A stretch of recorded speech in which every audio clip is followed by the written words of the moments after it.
Exclusive.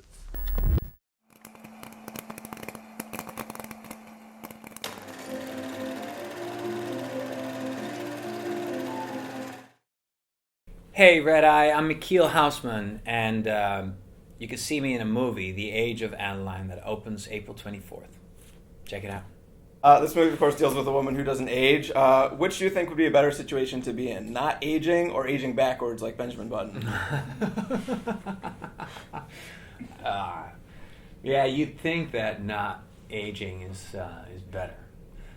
Maybe between the two it actually is. But obviously in our movie, not aging turns out to be a burden, a curse. So why would you automatically assume that it's better than aging backwards? Well, because I thought Benjamin Button was quite a sad story, so it's kind of sad to age backwards. What's the best use of that time? If someone wakes up and is like, wow, I don't age, totally understandable you don't want to be operated on, but what would be the best use of that time? Well, I don't know, but I know what I would do. I would try to live on every continent of the world for an extended amount of time. Let's say 10 years. Yeah. Including Antarctica? Yeah. Yeah, you have all the time in the world. Just do everything, yeah. What do you want to do in Antarctica? I don't know. Just, think. What's something magical that you wanted to happen to you at any time in your life?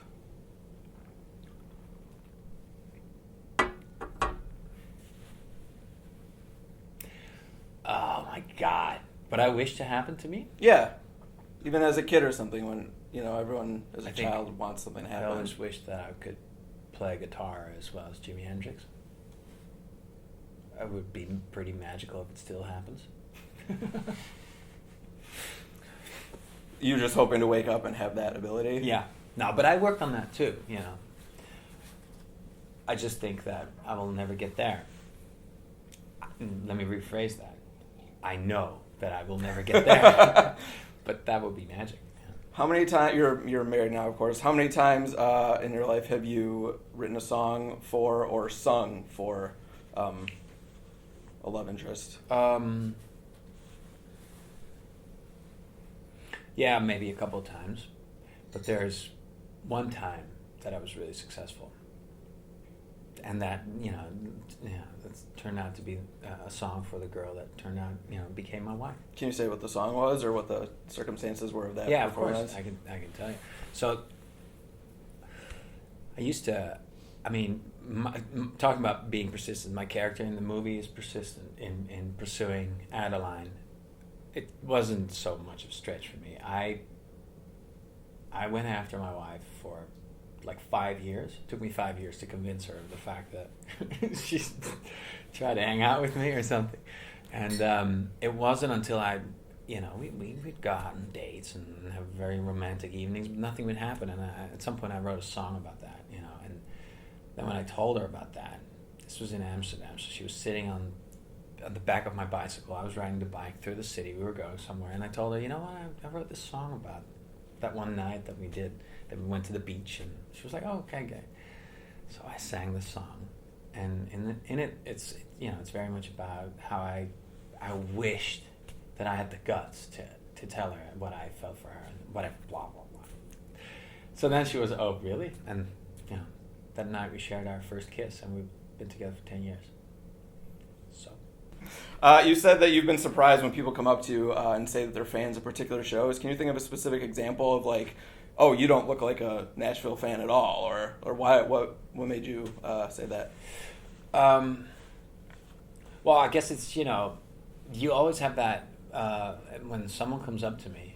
First of all, I find it very flattering and very cool that people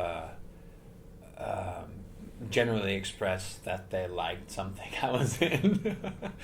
But just for fun, I kind of, in that awkward moment after they initially say, are you the guy from, and then I have like a beat to think like, okay, she's going to say Nashville or Black or whatever. And I turn out to be wrong almost all the time. I guess it shows that I really can't tell who's watching what, But apparently people are seeing the stuff I work on. It would help if that's pretty cool. It would help if Game of Thrones fans just wore like Game of Thrones attire all the time. That would help. I would love that, or a button or something. No, but and the thing with Game of Thrones is obviously the biggest show and the most popular show I've worked on, and so you'd think that that's always going to be the one. It's not necessarily always the one, you know.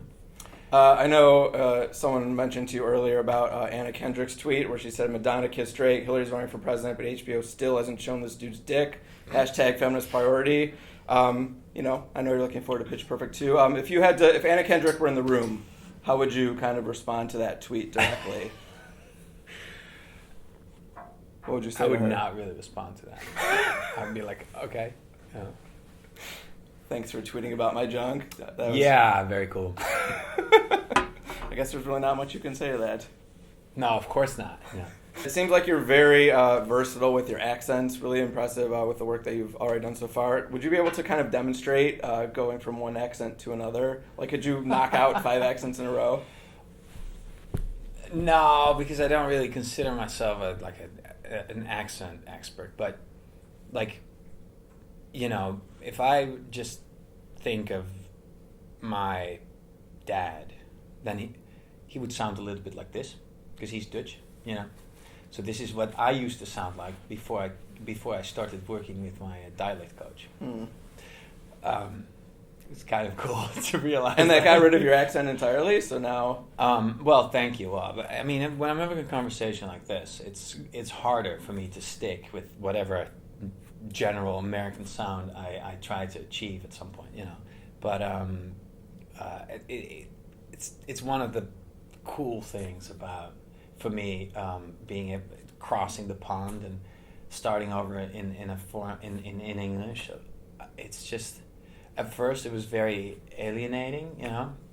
Like when I started working on Treme, which was my first job in the U.S., I felt like there was always a little bit of a distance between myself and my thoughts and the actual words that came out.